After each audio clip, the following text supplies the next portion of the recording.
Halo guys, selamat kembali di Republik Rupiah. Dalam semua analisis pasar nggak bisa hanya mengandalkan satu indikator atau alat saja.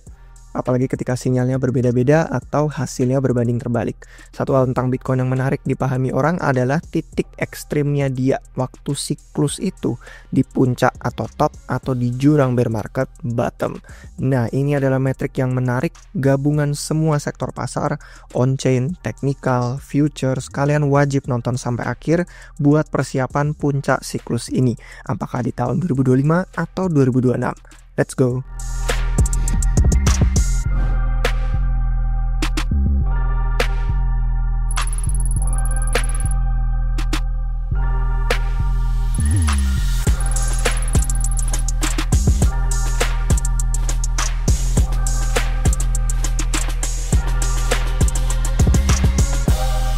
Oke guys, jadi kita akan bedah semua ini, terus nanti di akhir kalian bisa pakai sendiri biar mudah untuk analisis cepat tentang sikon Bitcoin. Nah, sebenarnya semua mengambil kelanjutan dari materi-materi tutorial analisis on-chain yang sudah ada di playlist YouTube Republik Rupiah. Jadi kalian bisa baca, nonton, dan melihat dari semua resource yang udah kita kasih. Intinya yang hari ini itu yang kepake untuk on-chain ada di tutorial episode 4 sama episode kelima. Membaca untung rugi itu MVRV dan membaca top bottom itu SOPR. Nah, yang pertama untuk MVRV ini adalah insentif untuk menjual koin. Jadi MVRV itu unrealized profit dan loss, menggambarkan rata-rata untung dan rugi pasar. Waktu semua orang profit, probabilitas untuk TP, take profit, itu semakin meningkat menjadi tekanan jual. Dan waktu orang merugi, angka merah di Porto juga menggoyahkan yang lemah, jadi tekanan jual.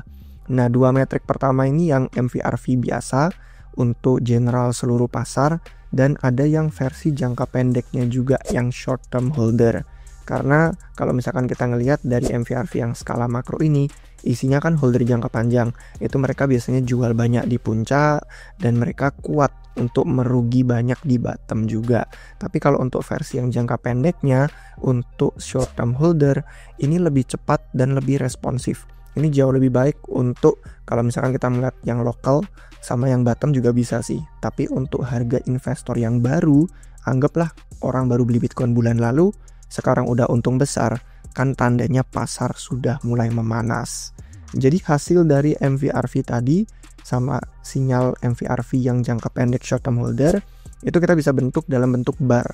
Untuk MVRV yang kuning, MVRV short term holder yang oranye. Kalau bentuknya bar ini muncul waktu dia positif atau negatif, waktu tembus titik ekstrim yang lebih tinggi atau lebih rendah.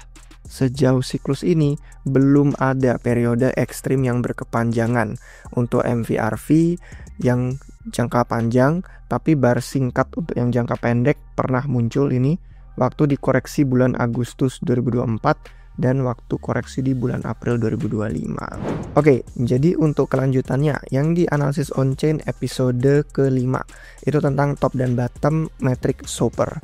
Kalau tadi MVRV, SOPR ini saudaranya. MVRV unrealized, SOPR itu realized. MVRV belum dijual, SOPR udah dijual koinnya. Jadi yang MVRV itu insentif untuk menjual, kalau yang SOPR investor sudah menjual koinnya. Nah, SOPR ini adalah tekanan jual yang sebenarnya, makanya penting kalau kita pengen ngelihat yang membentuk top dan bottom di pasar itu apa. Sama, kita pakai SOPR yang general, jangka panjangnya ada, sama kalau yang short term holder untuk jangka pendeknya, ini juga termasuk alat on-chain yang serbaguna. Cocok di segala kondisi bull dan bear, kayak MVRV yang short term holder tadi, lebih responsif, lebih cepat, dan cocok untuk menemukan ekstrim yang lokalnya juga, nggak cuman global. Nah, hasil dari kedua SOPR tadi sama yang short term holder akan muncul waktu salah satu atau kedua metrik ini nyentuh titik ekstrim yang positif waktu pada TP, atau negatif waktu pada nyerah kapitulasi jual merugi di bear market. Perhatikan, kalau titik TP yang maksimum positif sama kerugian berdarah yang negatif itu dekat banget sama ekstrimnya siklus.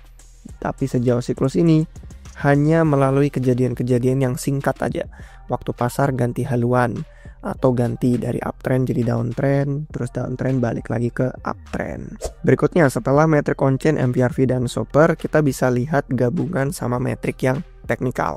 Teknikal itu kita bisa lihat Mayer multiple, yaitu rasio antara harga spot sama day moving average yang 200 hari. Nah, osilasi teknikal ini cenderung berayun dalam siklus yang makro. Dia memuncak di atas dan di bawah level yang deviation standarnya 1.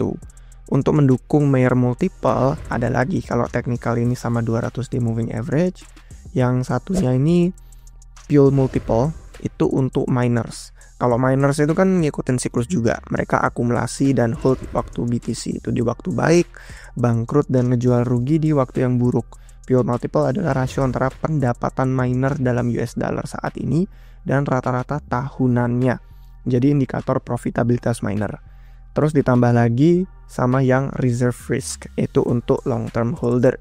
Jadi keseimbangan saldo antara holder yang jangka panjang sama spekulan yang jangka pendek. Kalau levelnya tinggi, ini biasanya mirip sama keuntungan besar miners dan insentif untuk holder jangka panjang dan untuk miners TP. Padahal pure multiple dan reserve risk itu kan set data yang benar-benar berbeda. Tapi chartnya lihat nih, sejalan, mirip banget memetakan titik ekstrimnya siklus. Waktu top, waktu bottom, waktu top, waktu bottom. Dan ini jadi sinyal yang memanas kalau nanti menembus batas statistik. Jadi kalau misalkan kita pengen lihat versi barnya, total itu ada 3 ya. 3 osilasi makro. Yang bener-bener kalau misalkan kita mau lihat dari segi teknikal ada Mayer multiple, miners ada pure, terus reserve risk untuk holder jangka panjang. Nah terakhir kita gabungin sektor pasar derivatif. Sorry yang ini light mode karena dark mode-nya lagi dibenerin. Tapi ini tentang leverage yang sejauh ini kalau kita pengen lihat funding rates futures itu bisa kepake. Set data ini dibuat lebih singkat karena benchmarknya itu 1 tahun. Jadi menyesuaikan sama siklus pasar yang berubahnya kan cepet ya, pesat. Kalau pas positif yaitu leverage meningkat tajam dibandingin sama sejarah yang terkini. Itu yang positif. Kalau yang negatif artinya orang-orang pada cabut posisi leverage mereka. Istilah bahasa Inggrisnya deleverage. Dan itu besar-besaran. Pasar juga mungkin mulai istirahat. Nah, mirip kayak shopper yang jangka pendek tadi, yang short term holder, funding rate ini akan lebih responsif. Kita bisa ngelihat barnya itu benar-benar meningkat selama rally pasar makin tinggi. Dan nanti ke depannya menurut saya ya, kalau orang-orang mulai merasa nggak mungkin bear market lagi, pasti bakal melonjak ini. Jadi kesimpulan penutupnya, total itu ada 8 metrik ya, dari berbagai sektor pasar kita gabungin. On-chain ada, technical ada, futures ada. Semuanya punya batas statistik atas dan bawah yang ekstrimnya mana. Untuk puncak, jurang, top, bottom. Nah kita bisa hitung berapa banyak yang nyentuh di level ekstrim secara bersamaan. Kalau misalkan 4 dari 8 metrik itu overheat, itu sinyal waspada, membentuk kondisi top atau bottom. Kalau udah 6 dari 8 metrik overheat, itu alarm bahaya. Udah masuk ke wilayah yang jarang banget nyentuh, probabilitasnya kurang dari 10% itu bakal terus lanjut dari banyak indikator. Gabungan semuanya ini ya, 4 dari 8, 6 dari 8, 4 dari 8, 6 dari 8. Kita bisa ngelihat bener-bener kepake. Nyala, top, bottom, bottom, top, bottom, top. Nah, yang sekarang ini bakal kepake untuk kita melihat indikator yang disesuaikan. Sikon pasarnya modern, alat yang mempermudah kalau misalkan kalian nggak bisa terlalu deep dive kayak yang tadi masing-masingnya dilihat satu persatu. Jadi semua ini menggabungkan informasi yang sudah kalian pelajari selama tutorial analisis on-chain di Republik Rupiah.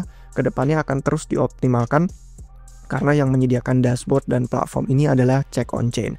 Mereka juga tidak menjamin batas statistiknya tembus, pasar kan berubah-ubah dinamis. Kalau tiba-tiba besok demand Bitcoin-nya 0, ya bisa aja masuk ke bear market meskipun belum nyentuh titik ekstrim siklus. Tapi kan menurut psikologi manusia, dari dulu nggak pernah berubah di pasar. Kalau top itu udah pasti cenderung terbentuk di harga yang lebih tinggi daripada harga yang masih B aja. Siap memantau puncak siklus ini? Menurut kalian top di tahun 2025 atau 2026? Coba komentar pandangan kalian di bawah. Kalau bermanfaat jangan lupa kasih jempol, jangan lupa subscribe dan kenalan video baru dari Republik Rupiah. Sampai jumpa di episode yang berikutnya guys. Cheers!